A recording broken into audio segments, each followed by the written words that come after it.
Ladies and gentlemen, welcome here to Wrestling Hub. My name is Conman167, and this is the Monday Night Raw review for May 24th, 2021. Now, before we get even anywhere into this show was riddled with rematches all across the show. I had the same problems last week, and I'm having the same problems this week. It feels like we get 3 hours through the show, and we got zero progression whatsoever.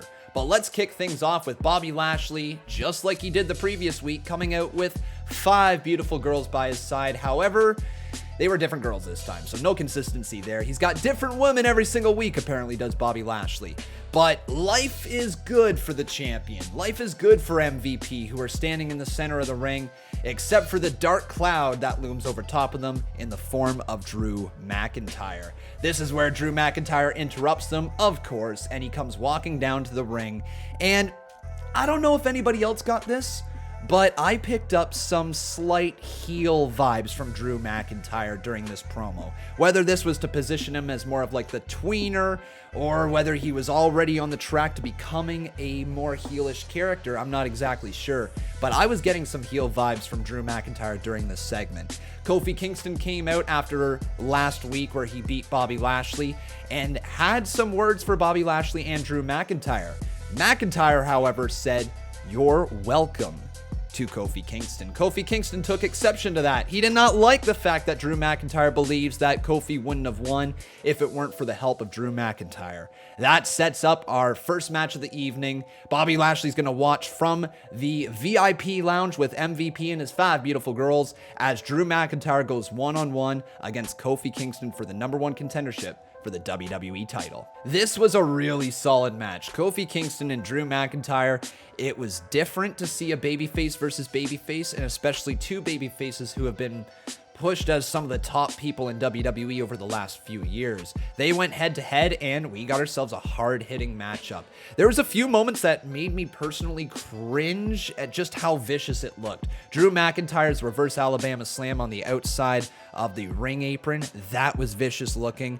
And there's just so many other things that Kofi Kingston did in this match that played up his underdog style, but then coming back out of nowhere towards the end, hitting the SOS on Drew McIntyre, and Drew McIntyre kicking out of the SOS. It felt like Kofi Kingston was going to be lining up the trouble in paradise, but after this solid match, the ending saw Bobby Lashley and MVP attack both Drew McIntyre and Kofi Kingston at the same time, thus leading to a double DQ, no contest, whatever it is they officially call it. This match was wiped clean. No #1 contender for the WWE Championship yet, but we will get into that more later. We then got ourselves a tape segment from earlier in the day where Rhea Ripley, Charlotte Flair, and Nikki Cross, of all people, had a little conversation with each other. Basically, Charlotte Flair said she would squash Nikki Cross if she didn't already have a match against Asuka this week, which, by the way, another rematch. Oh boy. But yeah, that match is going to go down later on, Asuka versus Charlotte, and that is the reason why Charlotte Flair is unable to compete in this match against Nikki Cross. Rhea Ripley, on the other hand, doesn't have any issues in trying to beating Nikki in less than 2 minutes. So, we're going to get ourselves a beat the clock challenge type of match. I'm kind of interested. It's different. That was until the match began, and oh my god, could you have made Rhea Ripley look any more stupid? Okay, she goes into this match knowing there's a 2-minute time limit, and she loses track of the time. Look, I don't understand what's going on with Rhea Ripley either. I don't. And I'm sure most of the viewers here on this channel don't have a clue either. Is she babyface? Is she heel? Because when she was in NXT, she was fantastic. She had a character. She was loved by the fans. We rooted hard for her to win the championship, and she gets called up to the main roster, and she's lost already. She's dead on arrival. And that is tough, and that's a problem for the Raw Women's Champion. That's a big problem. Man, oh man, I just do not understand what's going on with Rhea Ripley's character and why this even happened to begin with Nikki Cross beating her. She beat her. She survived the 2 minutes. So I don't know, guys. Just let me know in the comments, what do you think's going on with Rhea Ripley? We went backstage to find out we're going to get ourselves another rematch next week between Kofi Kingston and Drew McIntyre. #1 contendership for the WWE title. Winner goes on to face Bobby Lashley at Hell in a Cell. All right. And surprise, surprise, is the theme of the show rematches like last week? Because we got ourselves another one. Charlotte Flair versus Asuka. That match that I was just talking about a little bit ago. Now, here's the thing, okay? The show overall, the wrestling was solid. And if you watch this show as just a one-off, you're tuning in for 5-10 minutes here and there, you could have been entertained by this show. Diehard fans, people who watch every single week, the wrestling fans, your audience, it is becoming brutal to sit through 3 hours every single week when you give us rematches after rematches. And I'm not trying to harp on this, but it really feels like WWE is doing Control-C, Control-V every single week on their card and changing a few things. I do not get what is happening, but this match falls under the same banner where it was a rematch, but it was still a really solid match. Asuka and Charlotte are very, very talented performers, and they can wrestle with the best of them. They are two of the best in the world right now, and I mean that, male or female.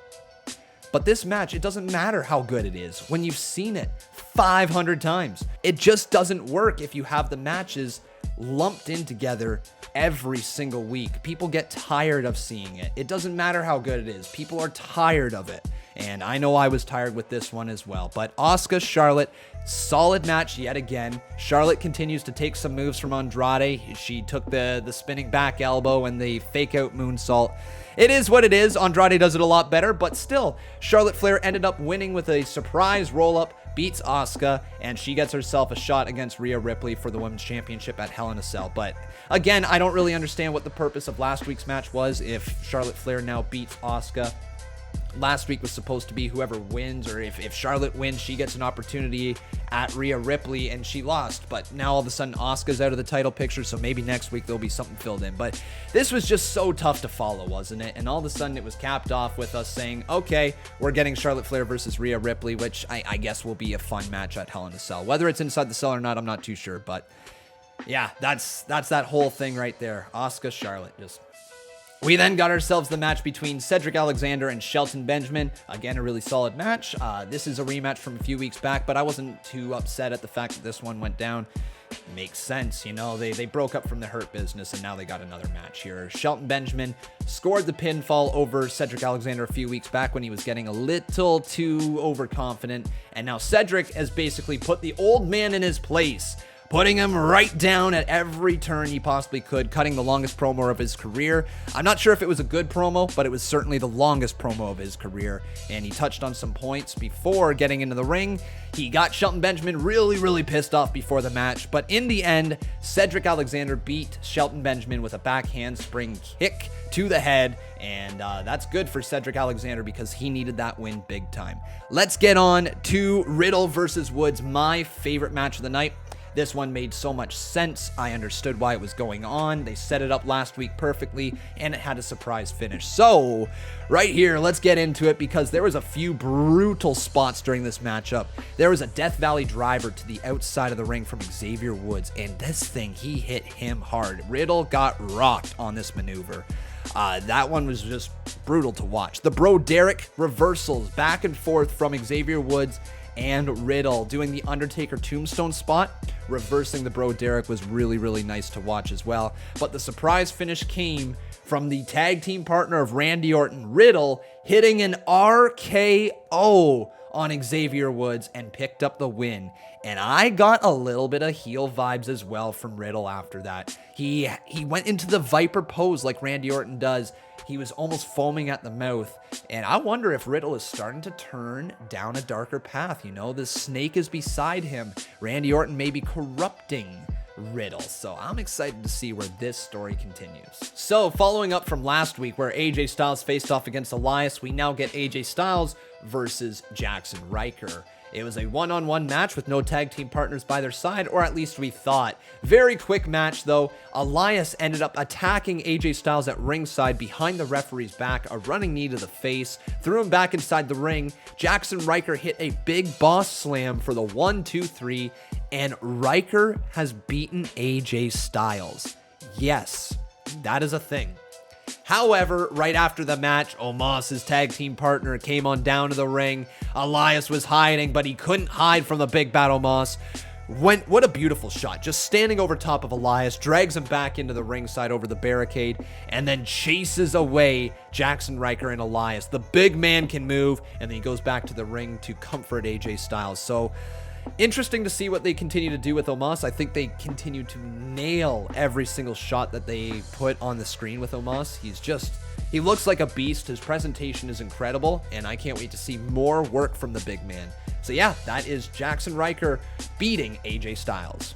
Humberto versus Sheamus, another rematch, but again, this one was pushed a little bit back. You know, it wasn't just last week, it wasn't just 2 weeks ago, so I can deal with it. Sheamus beats Humberto Carrillo. He beat him by just basically grabbing onto his tights. Quick little roll up, 1, 2, 3. That's not where the focus of the match is. But afterwards, the story began. Ricochet came out of nowhere to save Humberto Carrillo.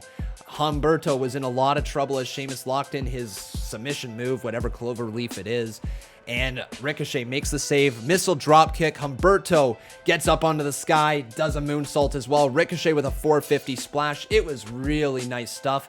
And it made me wonder if they're going to start tapping into the idea of Ricochet and Humberto as a tag team. Would you guys like to see that? Let me know in the comments below. Good stuff over there. And then let's get on to the main event. Shayna Baszler, Nia Jax versus Tamina and Natalya. Reginald, he's going to be also involved in this story. He was told by Shayna Baszler to stay backstage. However, you were able to see just in the background, Lily was watching onwards. That little creepy doll of Alexa Bliss. She was watching this whole conversation up in the rafters. And that made us believe that Lily was going to get involved in the main event. What ended up happening is throughout this entire match, Nia Jax and Shayna Baszler were in pretty good control of it. That was until Reginald decided to come out from the backstage area and stand at ringside. He wanted to be there for Nia Jax and Shayna Baszler. Well, that was a grave mistake. He actually ended up costing them the match, costing them the women's tag team titles here tonight, because Reginald got up on the ring apron as Shayna Baszler, he thought was in trouble, but Shayna Baszler reversed whatever pinfall attempt it was into her own and would have scored the 1, 2, 3, but Reginald distracted. Shayna snapped on him, told him to get to the backstage before this burst of fire right in front of his eyes. You gotta assume it's Alexa Bliss and Lily, but the fire once again on Reginald, and I don't know what to think about this. The distraction was enough for Natalya to score the roll-up victory, 1, 2, 3. She beats Shayna Baszler, and Shayna Baszler says to Reginald, I'm going to be facing you next week. So we got ourselves an intergender match, but really, really weird main event. I was expecting more. I don't know why this was positioned as the main event other than the fact it was a title match, and I guess that's probably what their defense was. It was a title match, right? So they threw it in the main event, but rematch was the common theme on the night, and I think we're gonna get that again next week. Unfortunately, just so many rematches on Raw right now. But that is going to do it for us here on Wrestling Hub. Thank you very much for watching. If you guys did enjoy, please make sure you leave a like on this video. Also making sure you are subscribed to the channel. Let me know down in the comments below what you thought on Monday Night Raw, and you can come on over to my channel, Conman167, and drop a subscription over there if you're interested in my content. But once again, thank you very much for watching. I've been Con, and that was Monday Night Raw.